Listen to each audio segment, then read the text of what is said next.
Do you know what today is, class? Today is election day. You say election day. What is election day? Well, election day is where American citizens go out and vote for who they want to be the next leaders of our country. So our next president, vice president, senators, representatives, our state representatives, mayor, governor, even our sheriff.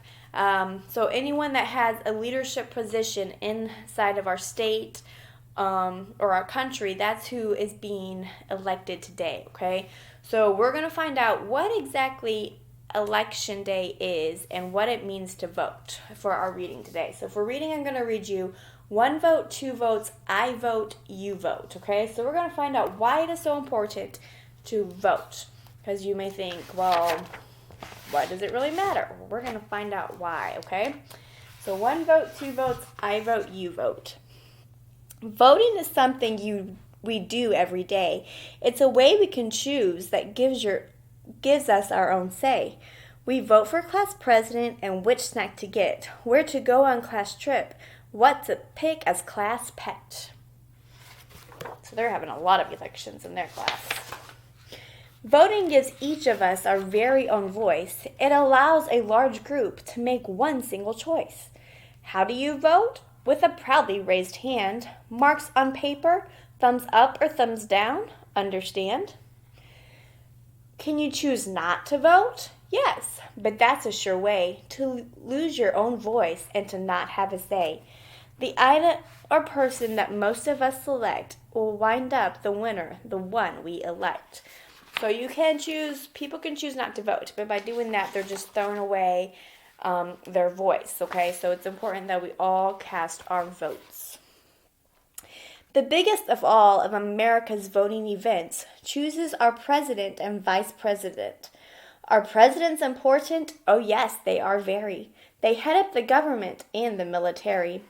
Vice presidents take over on the unhappy day when presidents get sick or else pass away. So that's what's happening today in America. People are voting to see who is going to be the next president and vice president of the United States. And like the book says, if something happens to the president, if he gets sick or if he should die or he gets wounded or something, then the vice president becomes the next president. Every 4 years, we elect them, you see, because we live in a democracy, a government for the people and run by them too, which means that this country is governed by you. Every 2 years, we elect senators and congresspeople of our choice to make laws in Washington and be our state's voice. So we can't go to the president and tell the president what we think, right? I mean, we can write a letter, send an email, but if we want our voice to be heard in Washington, that's what our senators and state representatives do. They live in our state, and they find out what the majority of the people in our state want to happen, and they go to Washington D.C. and they let the president know what the state of Tennessee or the state of Virginia want to happen in their state and in their country. So that's why our senators and representatives are very important as well. We also elect sheriffs and mayors and such. Do local elections count? You bet, just as much. When our founders drew up the Constitution, it's true. They said folks should vote, but they did not say who. So this is our founding fathers, Benjamin Franklin, Thomas Jefferson, all those men that wrote the Constitution and the Declaration of Independence. They made a set of rules or guidelines that they thought America should be run by. And so that's what they are signing there. Let's see. Since then, our history is marked by brave fights, waged by people who struggled to win voting rights. For all of the races, for all womankind, and also for 18-year-olds, bear in mind. That means that quite soon you will get to vote too, so please pay attention. This matters to you. So down here is the voting timeline. So you can see in 1870, that was the 15th Amendment to the Constitution, and that gave black men the right to vote. So up until that point, they could not vote. And then in 1920, that was the 19th Amendment, and that gave women the right to vote. So up until 1920, girls could not go and vote. 1924 was the Citizenship Act, which gave Native Americans the right to vote. And in 1971, that's the 26th Amendment, that gave anyone that was 18 years or older the right to vote. So if you have a sibling that's 18, they can now vote. Only citizens can vote, and as you've just been told, people who are at least 18 years old. You must sign up in person or on the internet with name, address, and birthday. And one more thing yet. You can write down your party if you do not mind. Cakes and ice cream, you're thinking? Is the party that kind? Cake and ice cream is a good thing to have at a party, but I don't think that's the party they have in mind. Let's find out. This kind of party I'm here to report is the kind that we know as the political sort. It's made up of large groups of citizens who share beliefs and ideas and opinions too. Democrats and Republicans are the biggest two, plus small parties to pick from, more than just a few. So you got your Democratic Party, your Republican Party. This says Libertarian Party, Green Party, and Independent Party. So that's basically the group that you agree with the most. That's the party that you are going to vote with. So like it says, the two biggest parties are the Democratic and the Republican Party. So, in primary elections run before November, votes will be cast by each party member for the candidate who they hope and they pray will be on the ballot come election day. So down here it says Snow versus Skinner. So how did they get to be on the ballot? Well, up here on this ballot you start out with Snow, Doe, Flo, and Rowe. And on the Republican you have Finner, Renner, Skinner, and Zinner.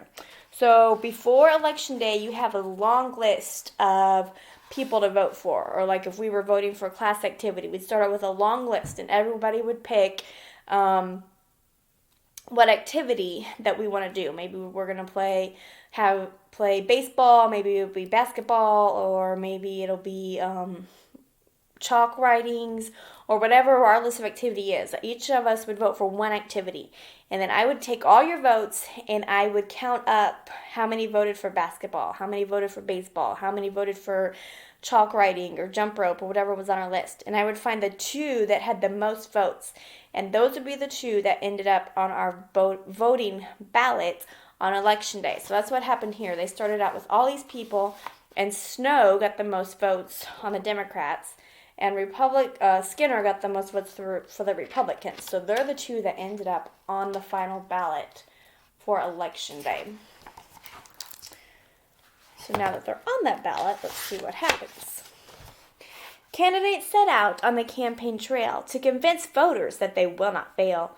A vote for me, the candidates say, will make your dreams come true someday. With speeches and ads and town hall meetings, with handshakes and waves and cheery greetings, they work to win the voters' trust. To win nomination, this is a must. You can see them going out, showing all their signs and trying to get people to vote for them. I may be wrong, but it does seem to me that voting is one big responsibility.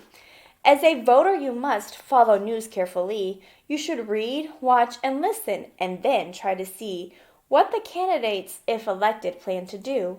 What are their beliefs? Do they ring true for you? Debates are held for the people to see. The candidates talk on live TV.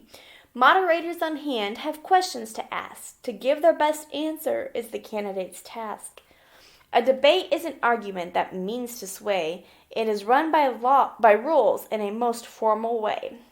So basically they get up there, you'll have a question, and they will answer the question that is asked to them. So it'd be like, if we were saying, what would be the best, what are the reasons to have an extra game of baseball, and then whoever was voting for baseball, they would give those reasons, or you give your reasons for why A basketball game would be better. So that's what these candidates are doing. They're giving what the reasons are that people should vote for them. At meetings called rallies, supporters get out to cheer the candidate they care most about. Supporters on the phone are going door to door, say, "Vote for my party on election day." They raise lots of money, collect change in jars, and sell campaign stickers to stick on cars. So you've probably seen all those signs out that say, "Vote for this person" or "Vote for that person." That's what they're doing here. George Washington won the vote, so I've been told, during a winter that was snowy and cold. In 1845, Congress passed a vote to say there would be an earlier election day. The day each year is easy to remember. It's the Tuesday after the first Monday in November. So every November, at the beginning of November, is when the election day is held. So we're in the month of November now. So this date was chosen for a very good reason. It came at the end of the harvesting season. When election day comes, the voter's big role is to make sure to vote at their assigned poll. A poll is where you vote. As a general rule, it is a public place, like a firehouse or school. If you're out of town, there's a chance that you might mail an absentee ballot. Voting is your right. So don't let people say that you don't have a right to vote, because everyone has the right to vote. People cast their votes by different means. Ballots fed into computers or direct voting machines. However you vote, it's important you see that voters are given complete privacy. A curtain or screen protects voters from view. This ensures that your vote is known only to you.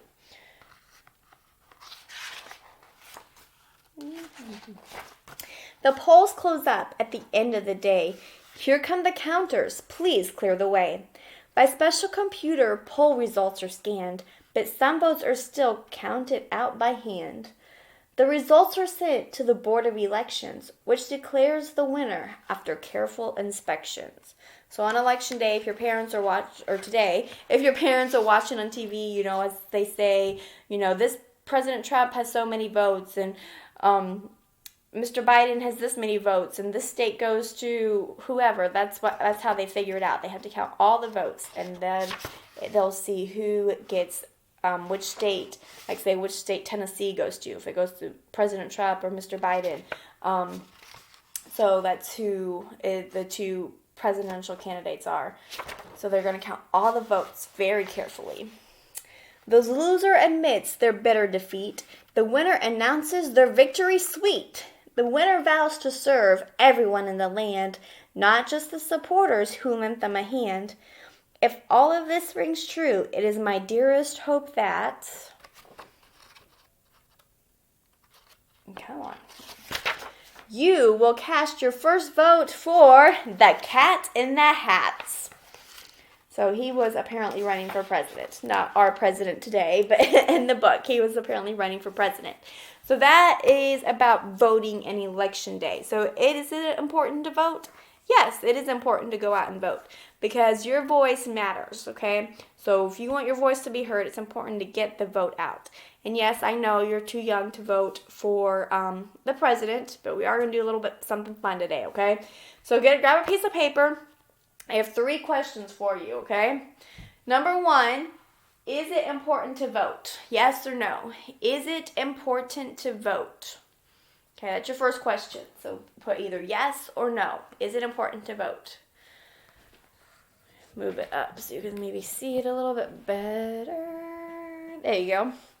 Number 2, in what month are elections held? In what month are elections held? I'll give you a hint. It's the month we are in now.